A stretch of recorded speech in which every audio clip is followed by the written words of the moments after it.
नमस्कार, वह देख रहे बनी भोजपुरिया दस्तक। हम अभी बड़ा एगो महत्वपूर्ण मुद्दा पर बात करे खातिर रुआ सामने आयल बनी।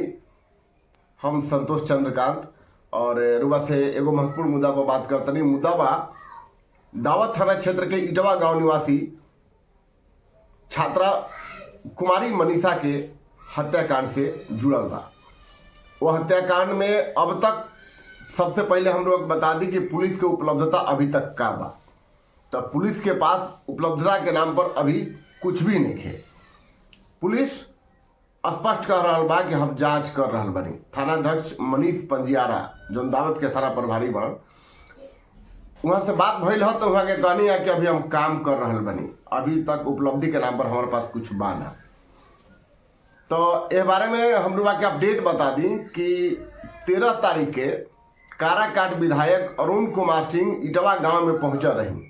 वहाँ के वो विधानसभा क्षेत्र ना है, वहाँ के काराकाट विधानसभा के विधायक हैं और जौन क्षेत्र में घटना घटल बा वो दिनारा विधानसभा है। तो दिनारा विधानसभा में वहाँ के गए रही। दिनारा विधानसभा के दावत प्रखंड के इटवा गांव में वहाँ के गए रही और वजह पीड़ित परिवार से मिलनी। पीड़ित परिवार से मिल के वहाँ के अपन संवेदना व्यक्त करनी और मांग करनी कि जौन छात्रा के हत्या भइल बा ओकरा में जल्दी से पुलिस के प्रयास करके अपराधी के पहचान करके गिरफ्तार करे के चाहिए। लेकिन इस बीच में वहाँ के एगो महत्वपूर्ण बात उठेले बानी अपना सोशल मीडिया के माध्यम से।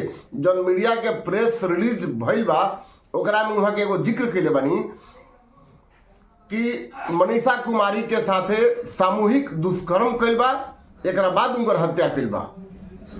सामूहिक दुष्कर्म के बाद विधायक अरुण सिंह द्वारा प्रेस रिलीज जारी करके बतावल गई बा कि छात्रा के साथे सामूहिक दुष्कर्म भइल बा।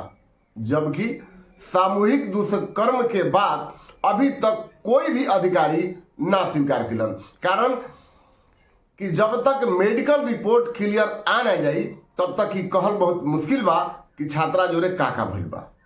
एसपी रोशन कुमार से भी भोजपुरिया दस्तक के बात भई रहे तो वहाँ के कहले रही कि हमनी के रात में 2 बजे दावत थाना क्षेत्र से वापस हम लौटे रही। रात में रोशन कुमार जी बतैनी और सुबह में छात्रा के शव के पोस्टमार्टम करे खातिर सासाराम भेजाओल गए रहे। वही जा कैमरा के निगरानी में पोस्टमार्टम भइल बा।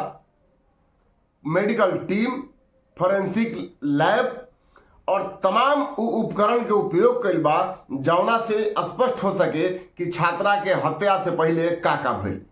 एक रिपोर्ट अभी आइल नहीं है आवे के बाद, लेकिन ओकरा पहले विधायक जी द्वारा जौन बात कहल गई बा कि छात्रा के साथे सामूहिक दुष्कर्म के बाद हत्या भइल बा, ये बड़ा सनसनीखेज बा।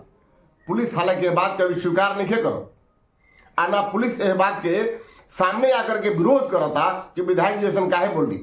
अब ये इंतजार बा कि मेडिकल रिपोर्ट जौन आई वो मेडिकल रिपोर्ट में का बा, कौना आधार पर आखिर विधायक जी ये आरोप लगा देनी कि सामूहिक दुष्कर्म भइल बा। बहरहाल जो कुछ भी होके उतना रिपोर्ट से क्लियर हुई कि भइल का बा, लेकिन अभी तक रिपोर्ट के इंतजार बा, पुलिस के भी बा और मीडिया के भी बा। एह बीच में रुआ के जानकारी दे दी कि पुलिस जब अब तक जो जहां तक पहुंचल पूरा घटनाक्रम विस्तार से थोड़ा सा संक्षिप्त में रुआ के बता दी कि 10 तारीख के जो इटवा के छात्रा बाड़ी बादशाह कुशवाहा के पुत्री मनीषा कुमारी अपना घर से ट्यूशन कोचिंग आवे खातिर कह के घर से सुबह निकल ली। कुआत अली, कुआत से कोचिंग कैला के बाद वो घर गई। ऐसा वो अपना परिवार से बतैली कि हम कोचिंग करके आओ तनी और वजह से खाना उना खिला के बाद दोपहर में वो पुनः सेकेंड वाला कोचिंग करे खातिर आवत रही। तो एजा अली ई परिवार कहता कि एजा से कोचिंग करे खातिर निकल रही, लेकिन कोचिंग संचालक आर.के. सिंह उर्फ राजू सर के पुलिस के पास जो बयान दर्ज भइल बा ओमे वो स्पष्ट कहले बा कि छात्रा 10 तारीख के उनकरा पास आइल ही नहीं थी। उनकरा कोचिंग सेंटर से बाहर सीसीटीवी लागल बा, पुलिस ओकर मुआयना कर रहल बा। सीसीटीवी में का बा का नहीं खेल, छात्रा गइल बाड़ी कि नहीं गइल बाड़ी, ई बात के बात बा, ई जांच के विषय बा, जांच हो रहल बा। ए बीच में छात्रा के भाई अनीश कुमार एगो बात उठा बन मीडिया से बात करते हुए उनका से जब पूछल गई कि कोई से परिवार के दुश्मनी भी रहेगा, तो उ लड़का स्पष्ट कहलन अनीश कुमार कि हमरा से 5 महीना पहले एगो लड़का जो रहे झगड़ा भई रहे, कुआत के लड़का रहे निरंजन पटेल के साथ उनका झगड़ा भई रहे, मारपीट भी भई रहे। उनकर एक केस से संबंध कितना बाई तो हम ना बता सकी, लेकिन हमरा उनकरा से झगड़ा जरूर भई रहे। ई बात अइला के बाद पुलिस निरंजन पटेल के भी उठा करके और थाना लाई पूछताछ के फिर छोड़ दिलस। ये बात के थाना स्वीकार नहीं करत कि हम ले रहे, लेकिन सच्चाई बा कि निरंजन पटेल के पुलिस अपना के यहाँ लाई रहे, पूछताछ केलस फिर छोड़ दिलस। तो अभी तक पुलिस 2 गो लोग के थाना में लाइल, कोचिंग संचालक राजू सर के और मृतका के भाई के साथ जन विवाद भी रहे निरंजन पटेल, उनका के थाना भेजाई दोनों लोग के और छोड़ दिलस। यह मामला में शुक्रवार के शाम में मृतका मनीषा कुमारी की माता ममता कुमारी के बयान पर प्राथमिकी दर्ज भइल बा। दावत थाना में प्राथमिकी तब दर्ज भइल जब मनीषा के पिता बादशाह कुशवाहा जो बाहर रहत रहन, पुणे में या कहीं रह के सिक्योरिटी गार्ड के नौकरी करत रहन, तो उ अइलन घरे आ घरे अइला के बाद ई बात आई तो पत्नी उनकर जा करके प्राथमिकी दर्ज करेली। प्राथमिकी में 7 गो लोग के नाम बा। 7 गो लोगों में आधा नाबालिग बनल।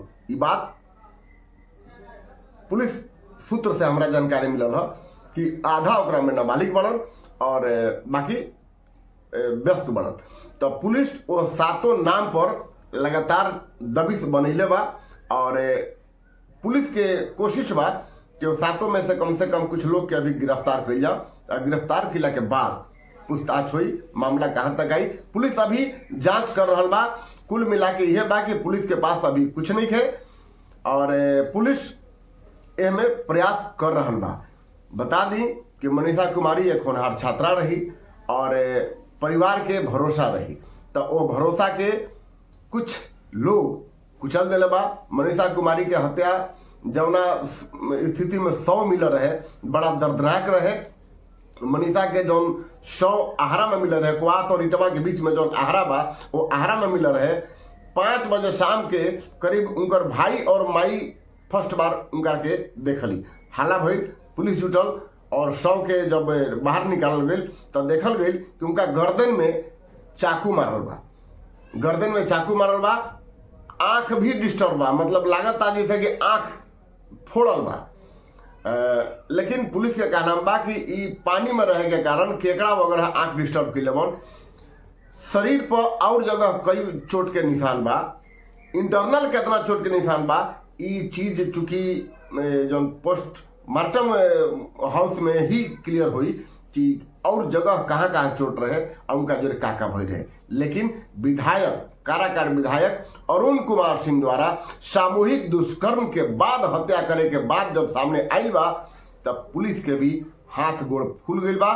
पब्लिक भी जाने का प्रयास कर रहा बा कि पुलिस अब सच्चाई बतावे कि मामला में आखिर बा का सच्चाई कहाँ तक बा और अभी तक यह मामला में कोई आरोपी गिरफ्तार काहे ना भइलन। सब कुछ हम जौन भी अपडेट हुई हमरो आगे दिखाई। बना रही भोजपुरिया दस्तक के साथ, बाकी खबर खातिर हम अपडेट करत रहम। नमस्कार।